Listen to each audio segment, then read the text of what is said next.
Welcome to this week's Transformers review, where this week we will be looking at the Autobot scientist, Preceptor. But before we get to Preceptor, let's go ahead and take a look at our shoutouts of the week. First is at 48 South Loudon Street. That is the address to Back to the Media. That place is good for your video game itching that you got going on. Where they got stuff all the way back to the Atari, all the way up to current systems, with games for each system. So go ahead and check them out, definitely. They also got Funko Pops and records, CDs, you name it, they got it. All forms of media. But go ahead and check them out. Then you go diagonally across the street to Time Travelers Toys and Collectibles, where ironically I bought this guy, as well as last week's video. And the next 2 weeks' videos I got from Time Travelers, so go ahead and check them out. They're a very good store to go to, very good, very cool store. But if you got a comic book itch, you can go to 80 Weems Lane, which is the address for Four Color Fantasies, where you get IDW, Marvel, DC, back issues, current titles. You get role-playing stuff. You can get all kinds of stuff from there. So go ahead and check them out. If you want any kind of counseling, whether it be premarital, marital, addiction, your run-of-the-mill, my life sucks, and I just need somebody to vent to, counseling, you can go see Dr. Robert C. Brown, who's not a doctor, but he plays one on TV. But at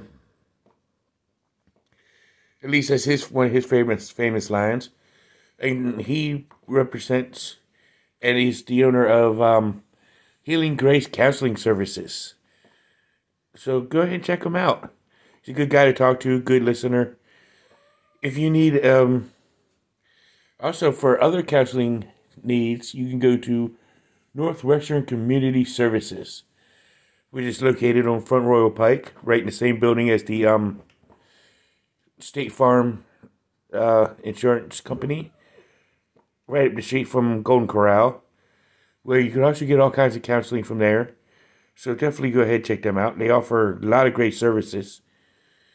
I've been with them for a while. But if you need any kind of banking needs, you can go to Bank of Clark County. If you're here in the Winchester, Clark County area, they got a lot of great banking services, a lot of great features. So go ahead and check them out.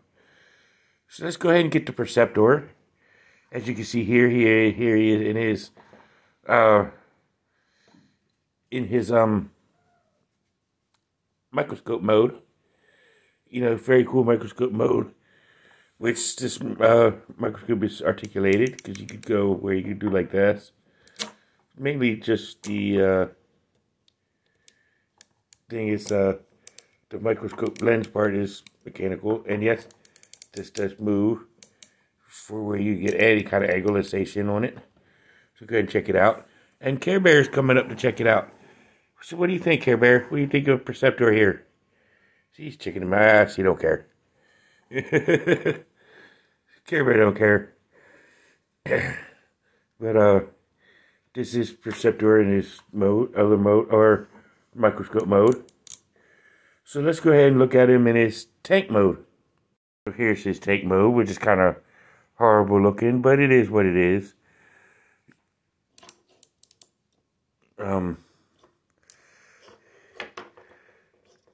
Which it can spin. It doesn't really roll. I mean, it's an option. It's a thing you could do. But I'd rather have him in his microscope mode.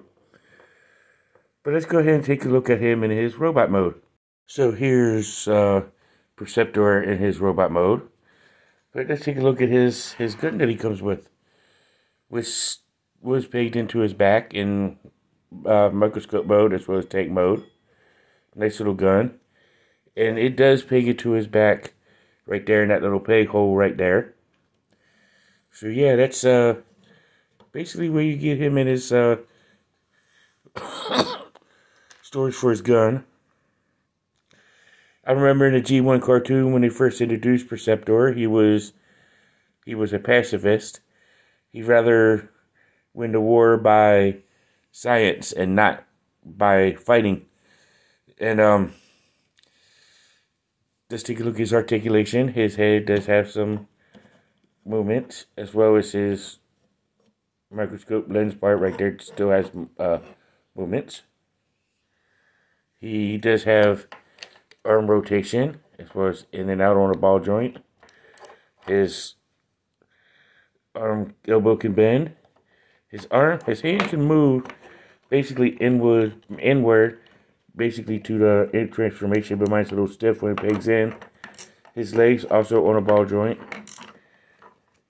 We go in, out, up.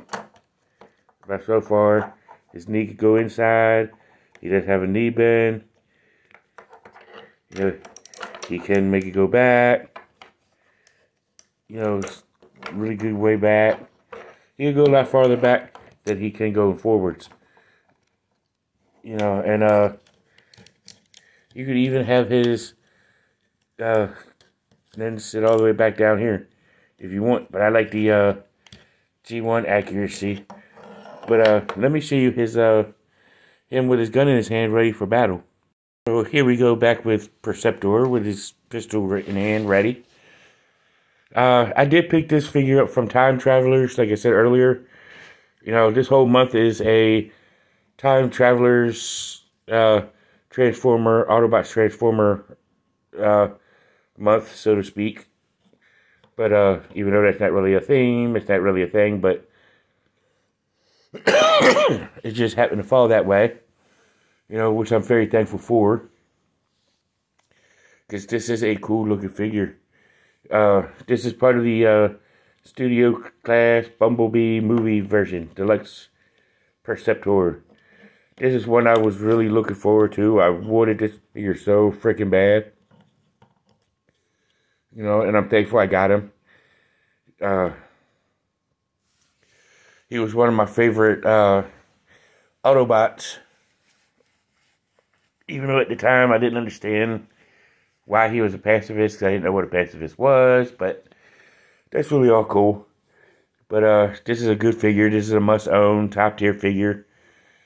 You know, you can watch MGO316's channel, where he does a review on this, and there's a couple other Ceftron, Optibotimus, Prime versus Prime. You know, they all do versions of this guy. You know, they do this guy also. But so go ahead and check them out.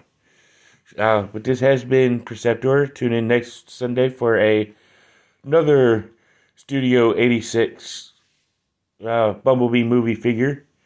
So I'm going to be doing them 3 in a row. So go ahead and check them out. And tune into my G.I. Joe videos this month, because this is figure/vehicle month on Cobra Island for G.I. Joe. So go ahead and check them out. This has been Preceptor. Tune in to the next one. Peace.